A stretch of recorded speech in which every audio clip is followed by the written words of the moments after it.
ka qenë nata e tmerrit. I kisha djalin para dursh, bashkëort jashtë shtatzon. Atë që thrasim, tha, le të merr teshat, u dashke me fjet sikur peshqit konzerv.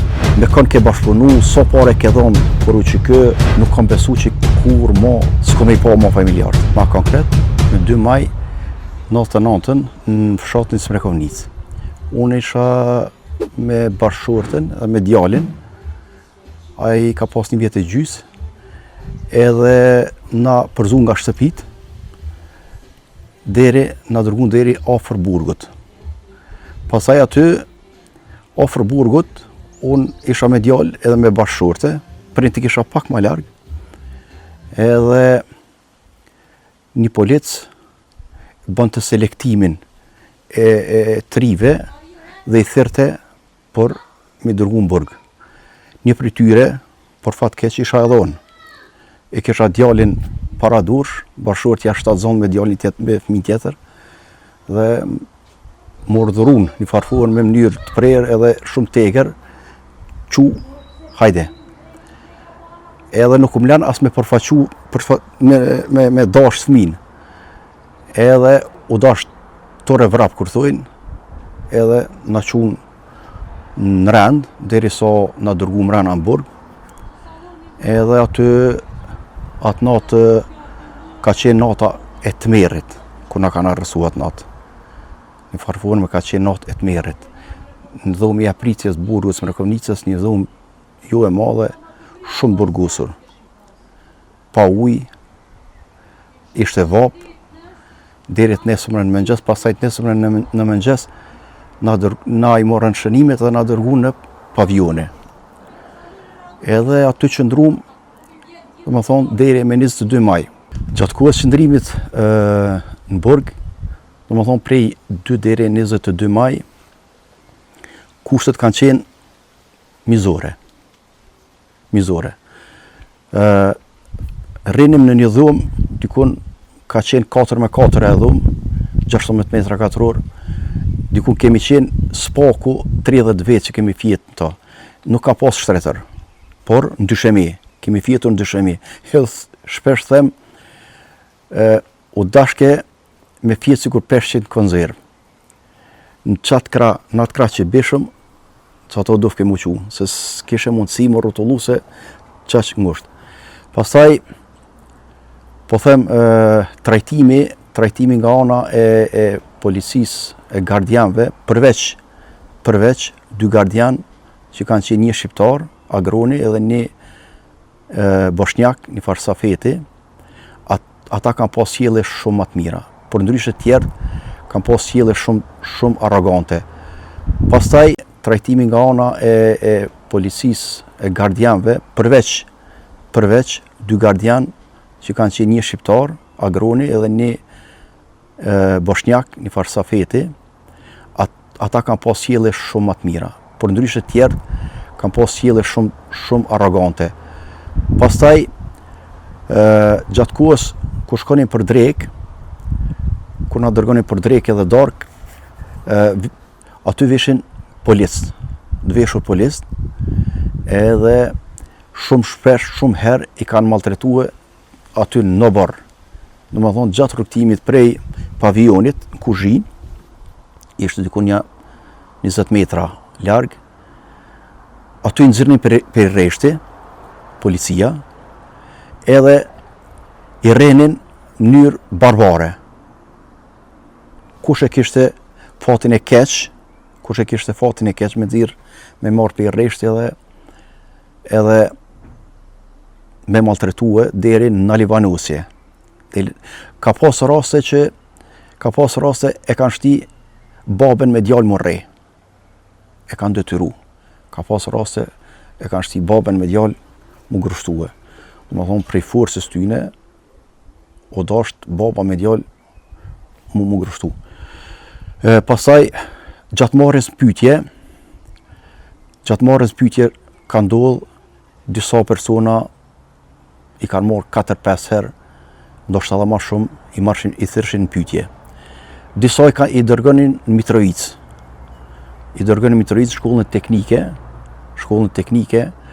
Ata që shkonin, që i merrnin edhe i dërgonin teknik, ata me të vërtet e kanë pa vdekjen me sy. E kanë pas fatin e mirë, po them që prej rreshtë nuk kanë nxjerr kurrë. Gjatë drekës, ushqimit zakonisht drekës, nga njëherë na dheshin ushqim nxehtë. Mirë po, shpesh herë ka ndodhur, po si jemi ul, edhe si jemi ul pa kërku akoma ushqimin, na thonin çu se u kry. Për vete, mu më kanë marrë pyetje thash 3 herë, herën e tretë, herën e parë, herën e dytë kanë qenë pak më të butë. Mirë po herën e tretë, kur më kanë marrë pyetje, kanë qenë pak më të tashpër. U prezantuan 2 inspektor nga Beogradi. Tha, jem nga Beogradi. Edhe fillun pyetjet psikologjike, fillim. U mundojshin në atë formë, kishe me të mire, për kon ke punue, kusht ka... Une, për ndryshe, e kom pas dyqanin edhe para lufte. Edhe kam punu, kusht ka thonë ty me i përcjell automjetet e policisë, so po enen, të ushtrisë, me kon ke bashkëpunu, so pare ke dhonë për u që kë, e shumë pyetje tjera. Mirë po, aty u dështke mos me pranu kur gjë. Unë dështke mos me pranu kur gjë, edhe pse ishim një për i kontribuzve financiar. Për u që kën, atëherë, kur e panë që nuk po shkon me të mirë, atëherë fillun torturat. Ka pas roje, ka pas grushtime, ka pas gjithçka tjetër që ka din ata. Mirë po, prej tyre mirë nuk pritet.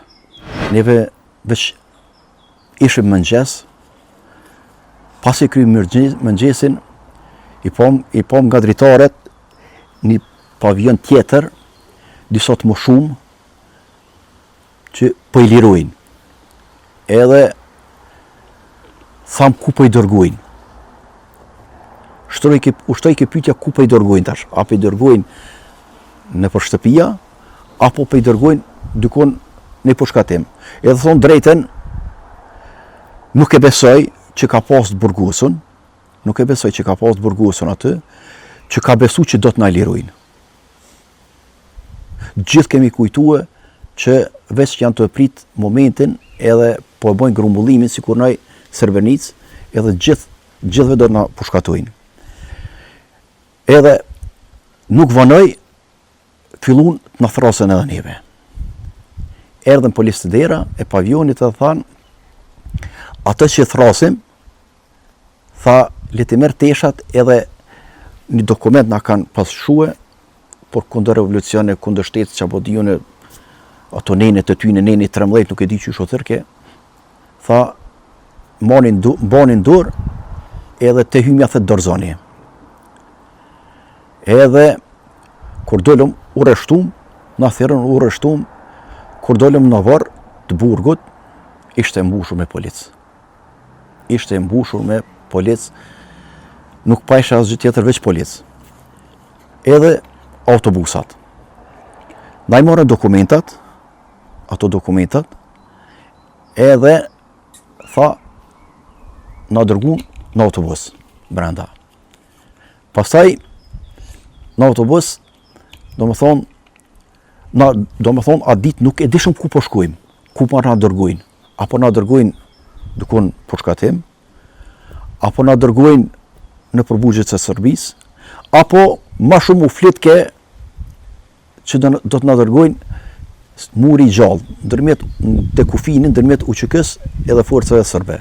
Pasi që kalu teritorin e Shqipërisë, aty autoritetet shqiptare përmes UNHCR-it na dhanë ujë, na dhanë ushqim të thatë edhe nga një qepe.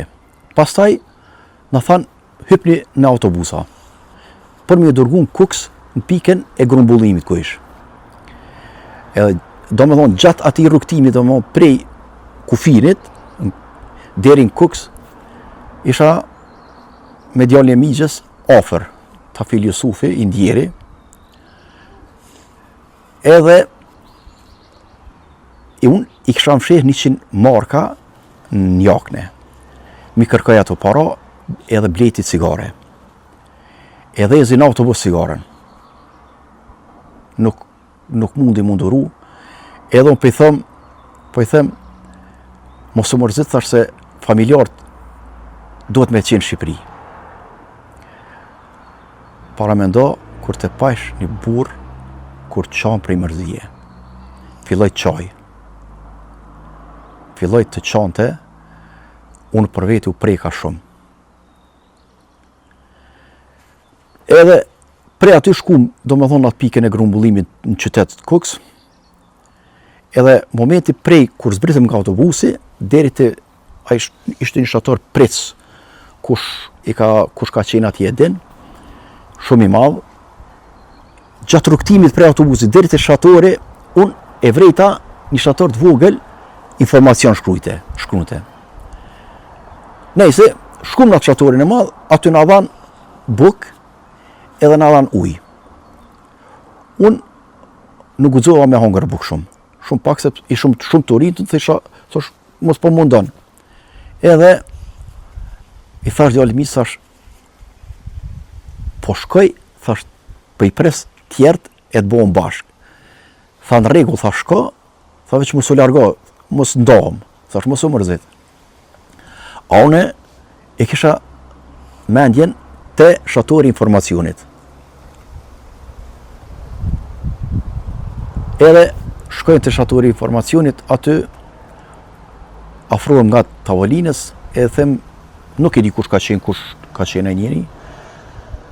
Ishte duke i lexuar një farfonin familjar, domethënë që kanë kaluar kufinin diku 13-14 muaj. Edhe unë i luta, thash, a ka mundësi të kthehesh prap prej 2 muajt, edhe të na tregosh parafërsisht cilët familjar, domethënë ju su mbi emrat. Tha, po jam duke i lexuar, tha, janë të pritë dhe këta. Thash, krejt jemi të burgusun. Thash, ktheu, thash se prap që aty dalëm. Mirë po, para se me shku të informacion, unë takova një shok të klasës. E kam pas shkollë fillore Abdul Hamidin, i Kutlovcit. Edhe pyeta atë, thash, a ke pa dikon prit familjarëve të mi këtu? A i tha, jo, nuk kam pa. Nuk e kam pa askën. U përshëndeta me to, a i vazhdoj rrugën e vetë, une shkova të informacion. Do më thonë, duke lexuaj personi mbi emrat aty, gjeta, veç fillova me gjithë do familjar, po më thretaj shoku i klasës, thet, oj, drez. E qoha kryt, kush po më thirë, kur e shoh, thëm, Abdul, tha, e pe falukun, faharin, ato që, tha, e pe, thash, jo, ku është, thët, që ku është atje? Edhe i thash ati personit që lexonte, faleminderit për tina, nuk e di kush ka qenë. Thash, unë i gjeta familjarët e mi, thash, faleminderit shumë, kam dal prej shatorit edhe pastaj u takova me këtë djalin e miqës, Faharin, ka qenë edhe është një moment shumë mallëngjys. Në moment nuk që s'mundet me përshkru kërkush.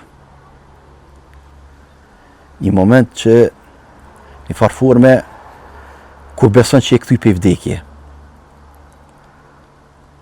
Një moment që nuk kam besu që kur mo s'ko me i pa mo familjartë. Një moment që djali është 1 vjet e gjys. Nuk kam besu mo që s'kam besu që ko me pa. Nuk ma ka marrë menja që do të dalim gjallë prej burgut.